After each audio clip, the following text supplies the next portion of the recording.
I want to start with what might be one of the strangest, most calculated marriage proposals in history. Seriously, imagine getting a letter that reads something like this. Right? The man who sent that letter was a Hungarian psychologist named Laszlo Polgar, and he was completely obsessed with one single radical belief. Genius isn't something you're born with, it's something you build. You have to remember, back in the 1960s, this idea was, well, it was considered nuts.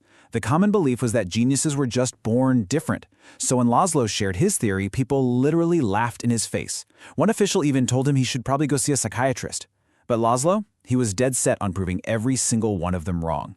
And he planned to use his own children as the proof. He eventually found a partner, a woman named Clara, who was actually intrigued by this wild experiment.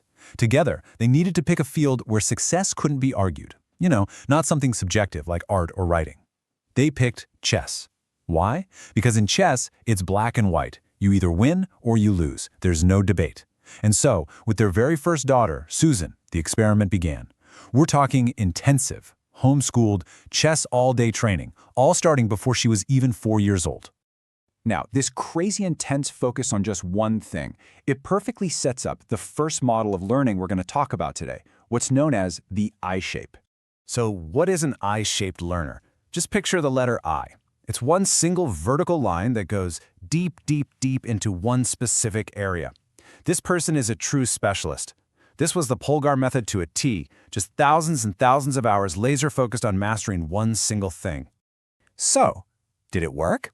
Oh, it worked. The results were absolutely mind-blowing. All three of his daughters, Susan, Sophia, and Judith, became chess prodigies. They didn't just play well, they completely dominated the sport. Susan became the first woman ever to earn the official Grand Master title. Sophia shocked the world at an event called the Sack of Rome, and Judith, the youngest, became the #1 female player on the planet and held that title for more than a decade. The experiment was, without a doubt, a massive success. And what's interesting is that the Polgar experiment was basically a perfect reflection of how the world worked back then.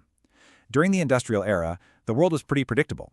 The formula for a successful career was super simple.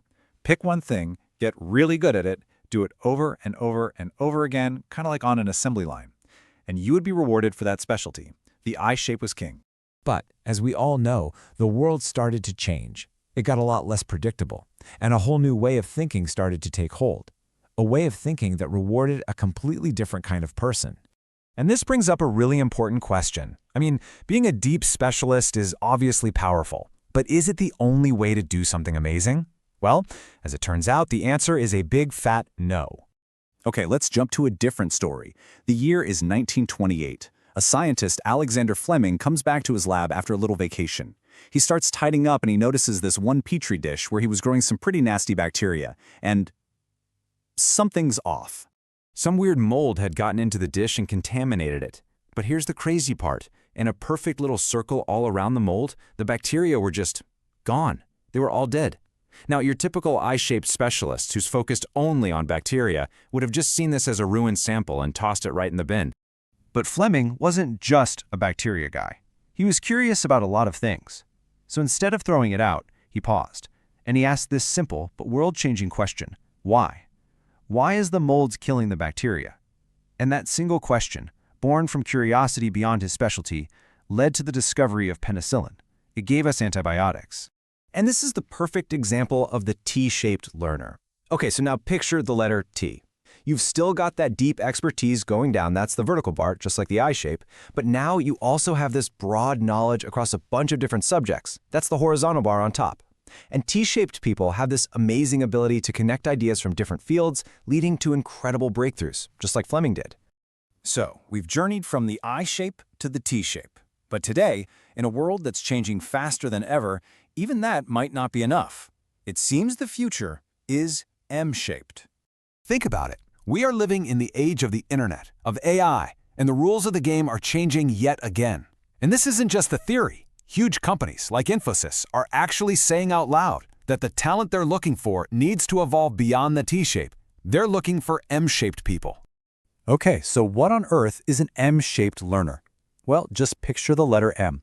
Instead of just one vertical bar of expertise, it has several. An M-shaped person is a multi-specialist. They have deep expertise in, say, 3 or 4 different areas, and they combine those skills to create something completely new and valuable in a way that a single specialist just can't. Let me give you a modern example. A guy named Alok Pandey, who founded the billion-dollar company PhysicsWallah. Now, was he the single greatest physics teacher in the world? Maybe, maybe not. But what he did was combine a deep skill in physics with an expert-level talent for storytelling, a mastery of YouTube algorithms, and a really sharp business sense. It was that combination, that unique M shape, that allowed him to create something incredible. So let's just lay it all out. You've got the I shape, the deep specialist. You've got the T shape, the generalizing specialist, the one who connects the dots. And then you have the M shape, the multi-specialist, who combines deep skills to build the future. Okay, this all sounds great, but let's get real for a second. If you're one of those people who's interested in everything, how do you actually build your own M shape without just running in circles and getting totally overwhelmed? Let's get practical. There's a really great tool for this. It comes from Japan, and it's called Ikigai. Here's how it works. Step 1, just make a giant list of everything you love doing. Don't hold back. Step 2, filter that list. Of all those things you love, what are you actually good at? Be honest. Step 3, filter it again. Of those things you're good at, what does the world actually need right now? And finally, step 4, the practical one. Which of these things can you actually get paid for? The few items that survive all 4 filters, those are the potential pillars of your M shape. So once you have those focus areas, you need a way to organize your learning. Try this simple trick. Create 4 folders. The first is for your money skills. These are the things that can earn you an income right now. The second is for curiosity skills. These are passions you explore just for you, like learning yoga or traveling. Third, you have leverage skills. These are things like AI, coding, or public speaking that make all your other skills way more powerful. And fourth, domain skills, that deep knowledge in a specific industry. Just consciously managing your learning like this can be a game changer. And here's the most important takeaway of all this. If you are someone who has always felt a little scattered, like you're pulled in a dozen different directions, this is your moment. For our grandparents, having too many interests was seen as a weakness. But today, it's your superpower. You have the ability to combine your passions in ways that were literally impossible before. So, just to recap the journey we went on, we started with the I shape, the deep specialist, who is perfect for the industrial age.